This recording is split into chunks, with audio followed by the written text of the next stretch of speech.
வணக்கம் ஃப்ரெண்ட்ஸ். நம்ம வீடியோவில் பார்க்க போகிறது ரெட்மி 12. இது பார்த்திங்கன்னா நமக்கு வந்து கரண்ட் லீக்கேஜ் என்ன லைனில் அப்படின்னா நமக்கு வந்து விபிஹெச் லைன்லேயும் லீக்கேஜ் இருக்குது. என்னென்னா இது வந்து ஒரு ஹெவி வாட்டர் டேமேஜ். இந்த வாட்டர் டேமேஜுக்குள்ளே கெப்பாசிட்டி எல்லாத்தையும் நான் வந்து ரொம்ப வந்து பிளாக்காக இருந்ததெல்லாம் ரிமூவ் பண்ணிட்டேன். ஆனால் நான் பார்த்தீங்கன்னா நமக்கு வந்து லீக்கேஜ் போகலை. நம்ம நார்மலாக ஃபோன் வரும்போது நம்ம வந்து டயோட் மோட் போட்டுட்டு நம்ம பேட்டரி கண்ட்ரை வந்து செக் பண்ணுவோம். முதல்ல ரிவர்ஸில் செக் பண்ணும்போது 430 வருது, கரெக்டு. அப்போ ஃபார்வர்ட் நம்ம சேஞ்ச் பண்ணும்போது 1000க்கு மேலே வரணும், ஆனால் எனக்கு இது சேம் வேல்யூ வருது. அப்படின்னாவே நமக்கு ஃபோனில் விபிஹெச் லைனில் செகண்டரி லைனில் ஷார்ட் இருக்குது அப்படிங்கிறத நம்ம தெரிஞ்சுக்கலாம். ஆனால் இங்கே வந்து ஷார்ட்டாக இல்லை, கம்ப்ளீட்டாக ஷார்ட்டாக மாறலை. இங்கே வந்து ஒரு லீக்கேஜாக இருக்குது. மேக்ஸிமம் ஒரு லீக்கேஜ் இருக்குது அப்படின்னா மேக்ஸிமம் ஐசி ஓரியண்டரில் லீக்கேஜ் அதிகம் இருக்க வாய்ப்பு இருக்குது. காம்பவுண்ட் ஓரியண்டரில் ரொம்ப கம்மி. வாட்டர் டேமேஜில் சில நேரம் கெப்பாசிட்டரும் லீக்கேஜ் ஆகுது. ஆனால் மேக்ஸிமம் ஐசி ஓரியண்டரில் தான் லீக்கேஜ் இருக்கும். ஆனால் இங்கே நீங்கள் வந்து பார்த்தீங்கன்னா விபிஹெச் லைனில் நமக்கு ஒரு 300 டயோடு வழி வரும். ஆனால் நமக்கு 43 தான் வந்திருக்கு. இந்த லீக்கேஜ் பார்த்திங்கன்னா நமக்கு ஐசி ஓரியண்டட் தான் இருக்குது. இதை நம்ம வந்து தெர்மல் கேமரா வச்சு நம்ம இன்ஜெக்ட் பண்ணும்போதும் நம்ம வந்து ஃபைன் பண்ண முடிஞ்சிச்சு. இப்போ வந்து நான் வந்து டிசியில் வோல்டேஜை வந்து விபேட் லைனில் வந்து கொடுக்குறேன். என்ன ஆகுதுங்கிறத பாருங்கள். பார்த்திங்கன்னா நம்ம பேட்டரி கனெக்டரில் கொடுக்கும்போது நமக்கு 26ங்கிறது நமக்கு லீக்கேஜ் வருது.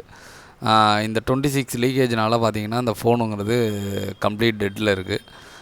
நான் விபேட் லைன்லேயும் நான் வந்து கொடுக்கும்போது எனக்கு லீக்கேஜ் பார்த்திங்கன்னா 18, 19 கிட்ட எடுக்குது. அதே 20 கிட்ட நமக்கு லீக்கேஜ் வருது. அப்போனா எனக்கு விபிஹெச் லைனோட லீக்கேஜ் தான் எனக்கு விபேட் லைனில் வந்து ரிஃப்ளெக்ட் ஆகிறது. இதை வந்து நம்ம தெர்மல் கேமரா வச்சு நம்ம ஃபைன் பண்ணும்போது நமக்கு இது இஷ்யூ ஃபைண்ட் ஆகிடுச்சு. ஆனால் ரொம்ப கம்மியான லீக்கேஜ் பார்த்திங்கன்னா மேக்ஸிமம் தெர்மல் கேமராவில் ஃபைன் பண்ணுறதுங்கிறது ரொம்ப கஷ்டமாக இருக்கும். ஆனால் நம்ம கேஸை பொறுத்த வரைக்கும் தெர்மல் கேமராவில் இது வந்து நம்மளால் வந்து ஃபைன் பண்ண முடிஞ்சிச்சு. இந்த மாதிரி தெர்மல் கேமராலாம் நம்மளால் ஃபைன் பண்ண முடிஞ்சிச்சுன்னா கொஞ்சம் நம்ம ஃபால்ட்டை அட்டன் பண்ணுறதுங்கிறது கொஞ்சம் ஈஸியாக இருக்கும். ஆனால் நல்லா ஞாபகம் வச்சுக்கோங்க, எல்லா லீக்கேஜும் பார்த்திங்கன்னா தெர்மல் கேமராவில் ஃபைண்ட் ஆகாது. சில பேர் இந்த மாதிரி வீடியோஸ் இதெல்லாம் பார்க்கும்போது என்னென்னா இந்த டூல் இருந்தாலே நம்ம லீக்கேஜ் எல்லாத்தையும் அட்டன் பண்ணிடலாம், ஷார்ட் எல்லாத்தையும் அட்டன் பண்ணிடலாம் அப்படின்னு நினைக்கிறீங்க. சில ஷார்ட் கொண்டு தெர்மல் கேமராவால் ஃபைன் பண்ணவே முடியாது. அதை வந்து நம்மளோட எக்ஸ்பீரியன்ஸ்லேயும் நாலேஜ்லேயும் இது தான் இருக்கலாம் அப்படின்னு சொல்லிட்டு தான் நம்ம பண்ண முடியுமே தவிர டைரெக்டாக வந்து பண்ண முடியாது. டூல்ஸே இந்த மாதிரி தான் பார்த்தீங்க அப்படின்னா நிறைய பேர் வந்து சேஞ்ச் பண்ணிவிட்டு அப்புறம் வந்து டூல்ஸை வந்து வாங்கிட்டு இல்லைப்பா என்னால் லீக்கேஜ் கண்டுபிடிக்க முடியலை, ஷார்ட் கண்டுபிடிக்க முடியலை அப்படிங்கிறாங்க. இப்போ பார்த்தீங்கன்னா நான் தெர்மல் கேமரா ஆன் பண்ணி நான் வந்து வோல்டேஜை வந்து இன்ஜெக்ட் பண்ணும்போது எனக்கு பர்டிகுலராக பார்த்தீங்கன்னா ஒரு சில ஏரியாஸ் வந்து எனக்கு வந்து ரிஃப்ளெக்ட் ஆச்சு. அதனால் வந்து பார்க்க முடிஞ்சிச்சு. இப்போ எனக்கு இந்த மாதிரி பார்த்திங்கன்னா ஒரு மைல்டாக தான் எனக்கு வந்து லீக்கேஜ் காமிச்சிச்சு. அப்போ நம்ம வந்து எடுத்து செக் பண்ணும்போது பார்த்திங்கன்னா எனக்கு பவர் ஐசிக்கில் பார்த்திங்கன்னா ஃபுல்லாக வந்து வாட்டர் டேமேஜ். லீக்கேஜ் மட்டும் பார்த்திங்கன்னா நீங்கள் வாட்டர் டேமேஜுக்கு வந்து நீங்கள் க்ளீன் பண்ணி ரீபால் பண்ணி போடலாம். ஆனால் ஒரு ஃப்ரெஷ் போர்டாக இருக்குது, ஒரு ஐசி லீக்கேஜ் ஆகுது அப்படின்னா கண்டிப்பாக நீங்கள் ரீபால் பண்ணி போடுறீங்களா எந்த சக்ஸஸும் வந்து கிடைக்காது. இதை நல்லா ஞாபகம் வச்சுக்கோங்க. ரீபால் வந்து எப்போ பண்ணலாம் அப்படின்னா உங்களுக்கு வந்து லீக்கேஜ் இருக்குது ஆனால் வாட்டர் டேமேஜ் அப்படின்னா நீங்கள் கண்டிப்பாக வந்து ரீபால் பண்ணி போடலாம். இப்போ நீங்கள் பார்த்தீங்கன்னா உங்களுக்கே தெரியும், சில பேட்ஸ் எல்லாம் வந்து ரொம்ப டேமேஜ் ஆகிருக்கதான் உங்களால் பார்க்க முடியும். இந்த மாதிரி பேட்ஸ்னால தான் பார்த்தீங்க அப்படின்னா இங்கே லீக்கேஜ் வந்து க்ரியேட் ஆகிருக்கு. சில நேரம் இந்த பேட் வந்து கட் ஆகிடும், அந்த நேரத்தில் நீங்கள் ஜப்பர் அடிக்கிற மாதிரி இருக்கும். ஆனால் இங்கே வந்து பேடு வந்து கட் ஆகலை, அதனால் லைட்டாக ஸ்க்ராட்ச் பண்ணிவிட்டு இதில் கொஞ்சோண்டு லெட்டை ஏற்றிட்டு நீங்கள் வந்து அப்படியே வந்து நீங்கள் ஐசியை ரீபால் பண்ணி வச்சா போதும். ஐசியை ரீபால் பண்ணி வைக்கிறப்ப நல்லா ஜாக்கிரதையாக வந்து ஹேண்டில் பண்ணுங்கள். ஏன் அப்படின்னா ஐசிங்கிறது நம்ம வாட்டர் டேமேஜினால கொஞ்சம் வீக்காக இருக்கும்.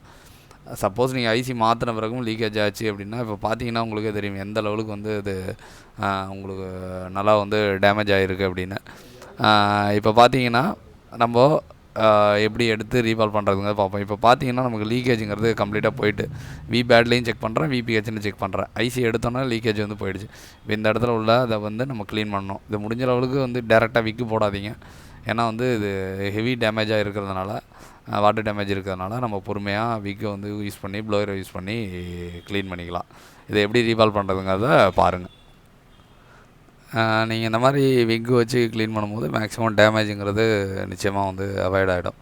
அதேமாரி அந்த ரஸ்ட் ஆகிருக்க பின்னு பார்த்தீங்கன்னா ஒரு மைல்டாக ஸ்க்ராட்ச் பண்ணிக்கிங்க. சப்போஸ் சில நேரம் வந்து அந்த பின் வந்து கம்ப்ளீட்டாக போன் ஆகிடும். போன் ஆகிடுச்சுன்னா நம்ம ஒன்றும் பண்ண முடியாது. நம்ம ஐசி வந்து சேஞ்ச் பண்ணுற மாதிரி தான் இருக்கும். இப்போ வந்து நமக்கு க்ளீன் பண்ண பிறகு நமக்கு கரெக்டாக வந்துடுச்சு. ஒரு யூனிவர்சலில் நீங்கள் ரீபால் பண்ணிக்கலாம். ரீபாலிங் மெத்தட்ஸை வந்து நீங்கள் ப்ராப்பராக கற்றுக்குங்க. கற்றுக்கிட்டிங்கன்னா தான் உங்களுக்கு நல்ல ஸ்கில் கிடைக்கும். இப்போ பார்த்தீங்கன்னா நம்ம யூனிவர்சலில் ரீபால் பண்ணிக்கிறோம். பவர் ஐசி இந்த மாதிரி இதுக்கெல்லாம் நம்ம வந்து அதுக்கான சென்சஸ் வந்து தேட முடியாது. மேக்ஸிமம் வந்து சிபியூக்கு மட்டும் தான் அதோட சென்சஸில் வந்து பண்ணுறோம். மற்றபடி எல்லாமே வந்து யூனிவர்சலில் பண்ணிக்கலாம். ரொம்ப ஈஸியாக தான் இருக்கும். சில நேரம் மட்டும் நமக்கு அந்த ரஸ்டான பேடில் மட்டும் பால்ஸ் வந்து நமக்கு உட்காராது. நீங்கள் அந்த நேரத்தில் மட்டும் பார்த்தீங்கன்னா நீங்கள் தனியாக பால்ஸை வந்து ஸ்க்ராட்ச் பண்ணி எடுத்து வைக்கிற மாதிரி இருக்கும். இதுலேயும் பார்த்தீங்கன்னா எனக்கு ஒரு பால் வந்து மிஸ் ஆகிடுச்சு. இந்த மாதிரி பால் மிஸ் ஆனாலும் மட்டும் நீங்கள் எப்படி எடுக்கிறதுங்கிறது அதையும் வந்து பார்த்துக்குங்க. இப்போ பார்த்தீங்கன்னா நமக்கு ஒரு கார்னரில் மட்டும் ஒரே ஒரு பால் வந்து மிஸ்ஸு அப்படின்னா நீங்கள் வந்து ஸ்டென்சில்ஸில் உள்ள ஒரு பால்ஸை மட்டும் எடுத்து நீங்கள் என்ன பண்ணிக்கலாம், அந்த இடத்துல வந்து நீங்கள் மேட்ச் பண்ணி நீங்கள் வச்சுக்கலாம். இதுக்காக நீங்கள் திரும்பவும் க்ளீன் பண்ணிவிட்டு ரீபால் பண்ணணும் அப்படிங்கிற எந்த அவசியமும் இல்லை. ஆனால் என்னென்னா நீங்கள் கரெக்டாக ஹீட் பண்ணுங்கள். ஏன் அப்படின்னா நீங்கள் தப்பாக வந்து ஃப்ளெக்ஸை கொஞ்சம் அதிகமாக வச்சு ஹீட் பண்ணிங்க அப்படின்னா மொத்தமாக வந்து போயிடும். அதுமாரி நம்ம இங்கே ஸ்க்ராட்ச் பண்ணியிருக்க இடத்துலையும் பார்த்தீங்கன்னா கொஞ்சோண்டு லெட் அப்ளை பண்ணிக்கிங்க. ஏன் அப்படின்னா நமக்கு அது நம்ம வைக்கும் போது நமக்கு சரியாக உட்காராது. இப்போ பார்த்தீங்கன்னா ஃப்ளெக்ஸ் வச்சுட்டு அந்த பேட்ஸில் வந்து இருக்கிற லெட்டையும் கொஞ்சம் வந்து க்ளீன் பண்ணிக்கலாம். க்ளீன் பண்ணிவிட்டு இப்போ வந்து பார்த்திங்கன்னா நம்ம ஸ்க்ராட்ச் பண்ண இடத்துல நல்லா லெட் ஏறிட்டு இப்போ வந்து நம்ம ஐசியை வந்து டைரெக்டாக வந்து ப்ளேஸ் பண்ணிக்கலாம்.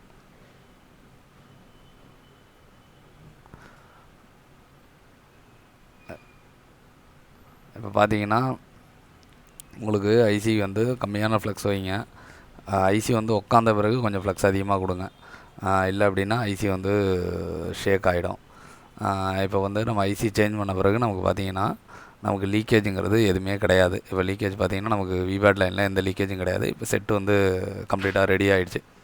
உங்களுக்கும் இந்த மாதிரி சிப் லெவல் வந்து டீப் லெவலில் கற்றுக்கணும் அப்படின்னா ஸ்க்ரீனில் இருக்க நம்பரை காண்டாக்ட் பண்ணுங்கள்.